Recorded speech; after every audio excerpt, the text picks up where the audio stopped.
سلام دوستان، خوش اومدید با یک ویدیو دیگه با سپی ماین. امروز اومدم یه چیز بهتون یاد بدم که هر پلیری بلدن، پورتال ندل. ولی هر کدومتون بلد نباشید بهتون بالاخره یاد میدم. خب یه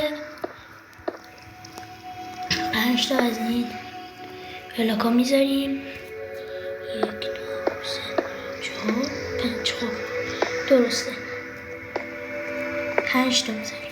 خب 1 2 3 4 1 2 3 4 4 3. خب اینم 3 تا. وقتی شما فندک رو فشار میدید میبینید اونم گنده. خب بچه ها یاد گرفتین، امیدوارم حالتون خوب باشه. کانال منم دنبال کنید. خدا